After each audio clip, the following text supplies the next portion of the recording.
Hey, what's up? This video is part of the full internal link audit, which can be found in the playlist.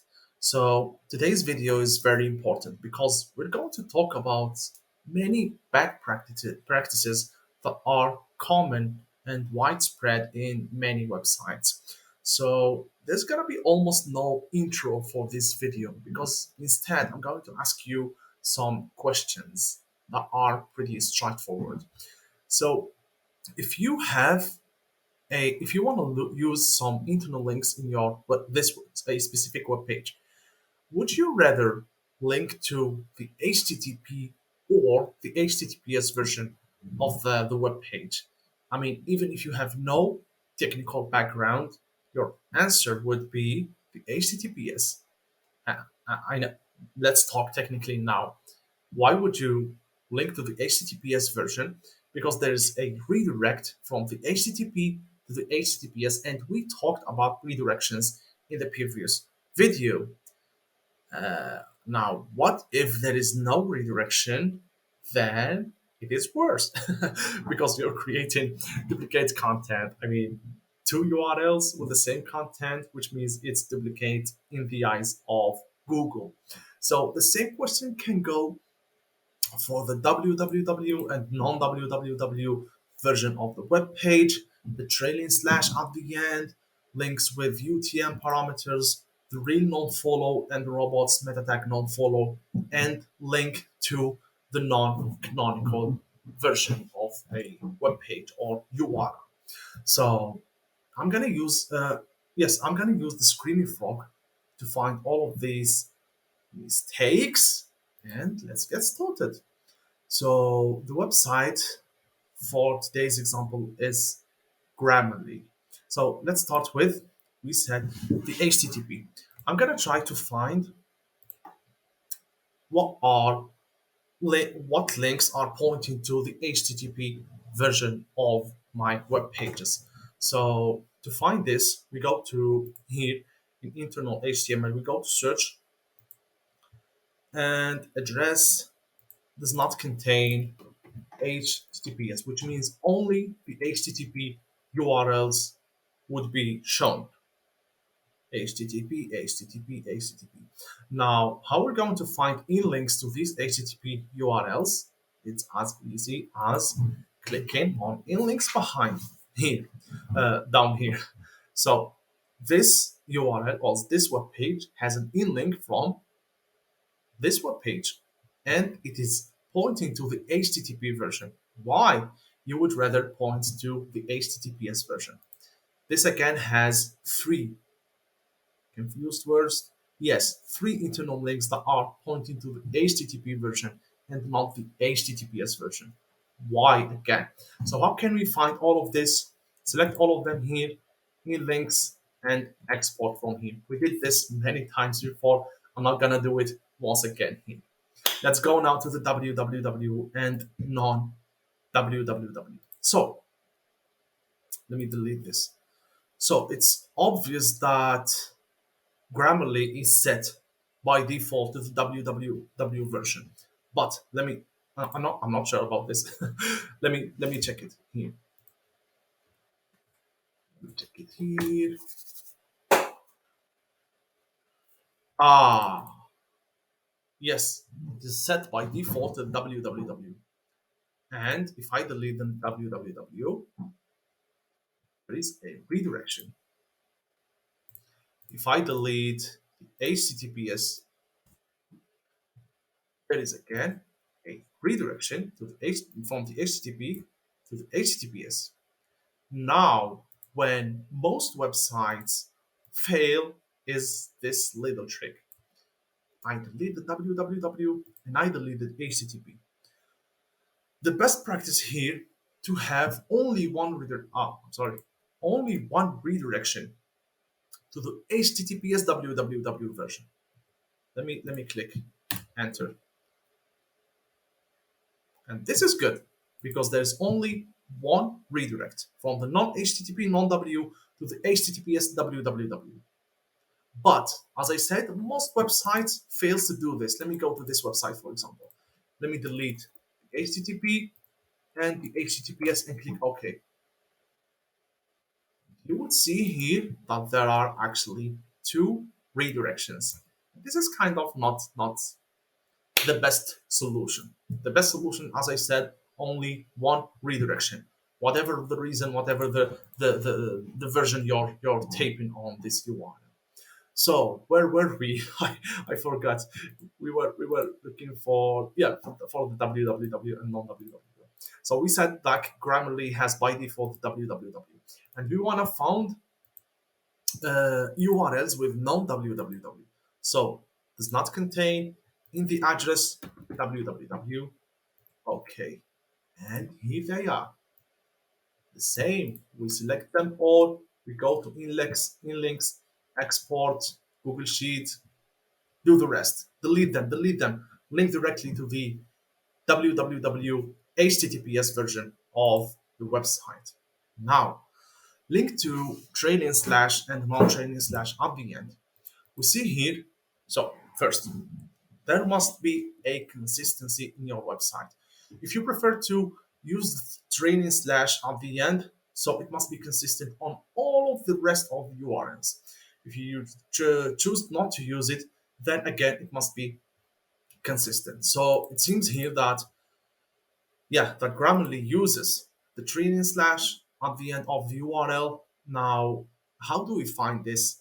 We need to use some regular expression.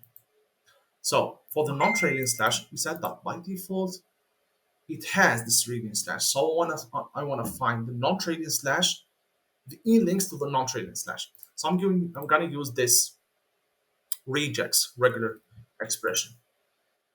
Oh, here in the address again, matches regex, and I click or I copy paste this regular expression here. And you see that all of these URLs do not have the trailing slash at the end.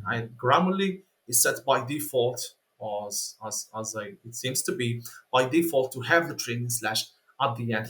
I made it sound so complicated while it's not, in fact. So find the in links, go and make them pointing to the trailing slash version. So now, what if Grammarly has by default non-trailing slash at the end? What we want to do here is just simple does not match, and the trailing slash is found in the end. Or you want to copy this here and use matches. Okay, and here we find all the trailing slash URL at the end. Did I forget anything? I'm not sure. So let's. I think that I forget anything. I'm not sure. Let's find URLs with UTM parameters. Just simply, yes, just simple click here, UTM, okay, and here are my.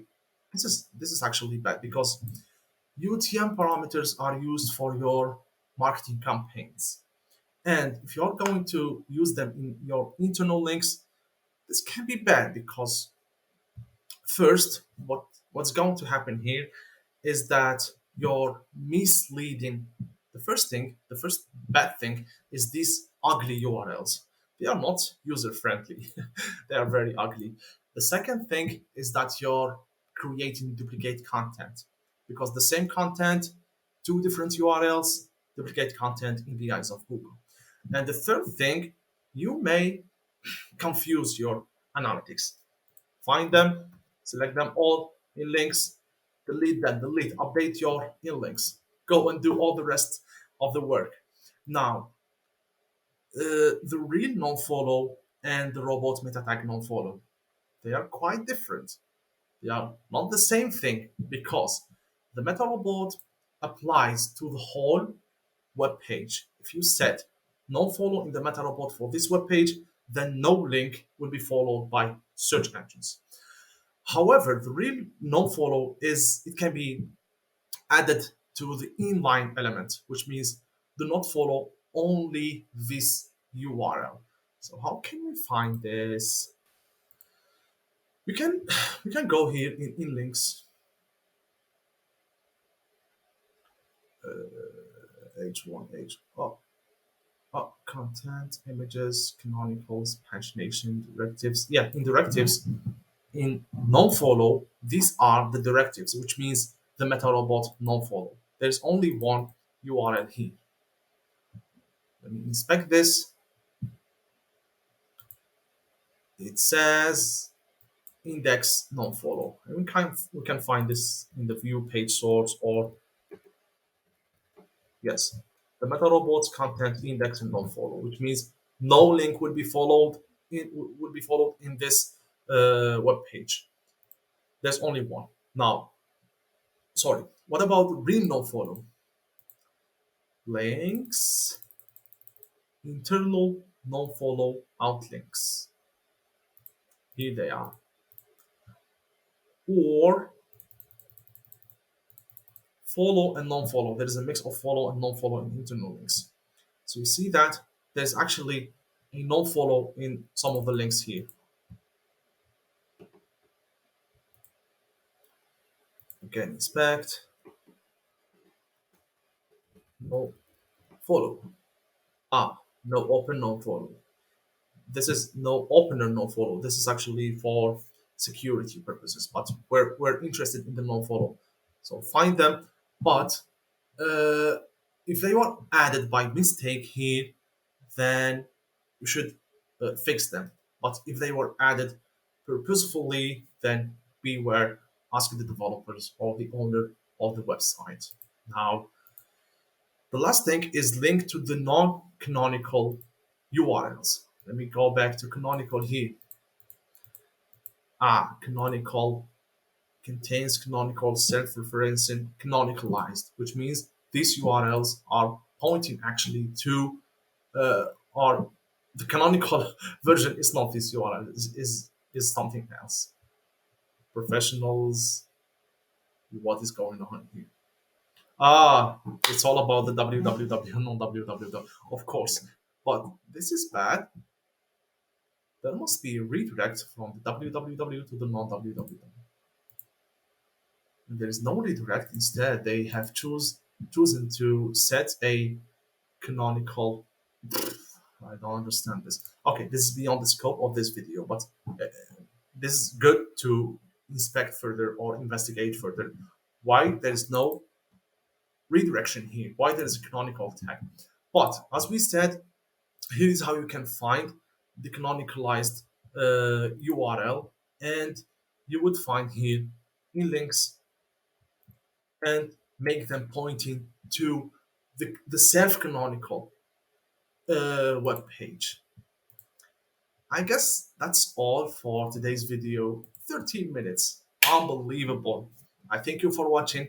The next video would be necessarily for JavaScript links. How important they are, how can be they can be bad for your SEO campaigns. See you in the next video.